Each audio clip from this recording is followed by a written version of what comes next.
Guys, কেমন আছো তোমরা সবাই? আশা করি তোমরা সবাই ভালো আছো, আমিও ভালো আছি। আজকের ব্লগটা হচ্ছে আমার বার্থডে ব্লগ। আমার বার্থডেতে আমি কী করলাম সেটাই তোমাদের সাথে শেয়ার করব। অনেকদিন পর এই বার্থডে ব্লগটা আনলাম, এটাই হচ্ছে অনেকদিন পর একটা ব্লগ। তোমরা ফুল ভিডিওটা দেখো, এনজয় করো, লাইক কমেন্ট শেয়ার করো, এবং যারা যারা চ্যানেলটি সাবস্ক্রাইব করো নি অবশ্যই সাবস্ক্রাইব করো। আর এই ব্লগটা কিন্তু খুবই শর্ট, তোমরা কেউ কিছু মনে করো না, তোমরা ফুল ভিডিওটা দেখো। এরপর দুপুরে আমার কাছে খেতে দিল, আমার মা সব কিছু সাজিয়ে গুজিয়ে খেতে দিল। এক কথায় পঞ্চভোজ খেতে দিয়েছি, কিন্তু আমি এতগুলো খেতে পারিনি। আমি অনেক কিছু উঠেই রেখেছি। তারপর কথা থেকে বললাম, ও একটু ভিডিও করে দিল, ছবি করে দিল। তারপর বিকালে ফেরিঘাট গেলাম ফ্রেন্ডদের সাথে, মানে ফ্রেন্ডরা আগেই গেছিলো, আমি পড়ে গেছিলাম। তারপর আমি এন্ট্রি নিলাম, ওরা আবার ভিডিও করলো, ওরা বলছে যে তুই একটু এন্ট্রি নি, তুই একটু আমাদের সারপ্রাইজটা দেখ, আমি একটা ভিডিও করি। সায়ন্তন আমার ভিডিওটা করে দিচ্ছিলো।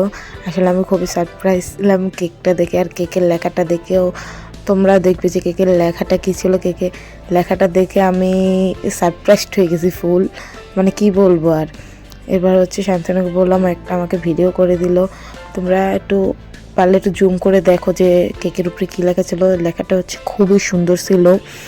এরপর আমরা ফ্রেন্ডরা মিলে ছবি তুললাম অনেকগুলো, একটা ভিডিও নিলাম। আমরা সবাই সিঙ্গেল সিঙ্গেল অনেকগুলো ছবি তুলেছি, আর ছবিগুলো খুব সুন্দর হয়েছে। এরপর মৌরি আর শান্তনু মিলে আমাকে একটা ফটো ফ্রেম দিয়েছে, ওটাই আমি দেখছিলাম।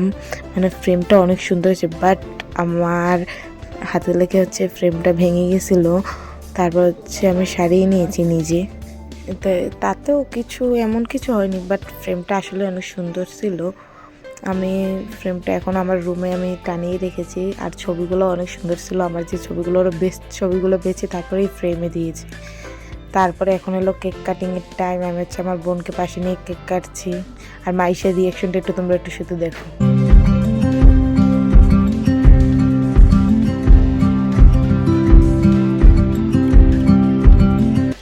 এরপরে আমি আমার বোনকে কেক খাইয়ে দিলাম, মানে একে একে ওদের সবাইকে আমি কেক খাইয়ে দিচ্ছি।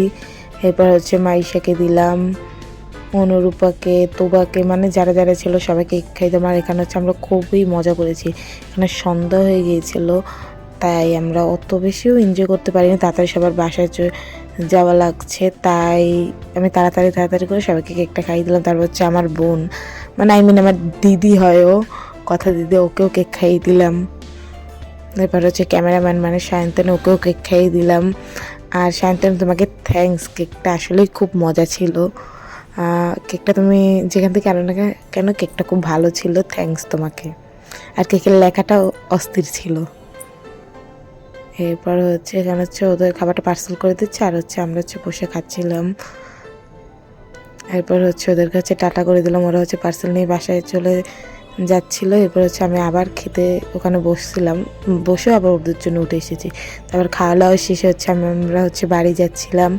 আমি আর কথা দিয়ে একসাথে হাঁটছিলাম, আর মা আর বোন ছিল পিছিয়ে। তারপর বাসায় এসে দেখতেছিলাম যে এখানে আবার আমার ভাই পাগলামি শুরু করছে, কেক আনছে, মানে এমনি যে কেকগুলো হয় সেগুলো এনে কাটাকাটি শুরু করছে। বলছিলাম যে বার্থডে, কারো বলছিল যে ওর বার্থডে, যাক ছোটো মানুষ, ওটা কোনো বিষয় না। তারপর একটা গিফট আনবক্সিং করছিলাম, আমার ফ্রেন্ডরা দিয়েছে।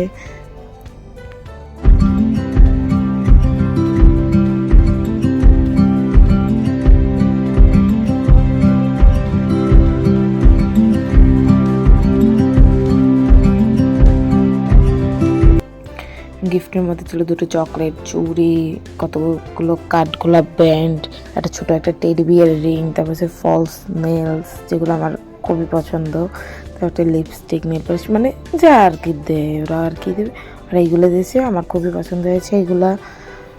তারপর আমার ভাই টেডিটা নিয়ে গেছিলো, আবার আমি ওর থেকে জোরাজোরি করে আবার নিয়ে আসলাম। তারপর আবার তাড়াতাড়ি করে আমি সব সরিয়ে তুলছিলাম। এরপরে আরও গিফট আছে, এগুলো আমি শো করতে পারি না। আর আজকের ব্লগটা ছিল এই পর্যন্ত। তোমরা সবাই বলো যে ব্লগটা কেমন হয়েছে। টাটা, বাই বাই, দেখা হবে নেক্সট কোনো ব্লগে।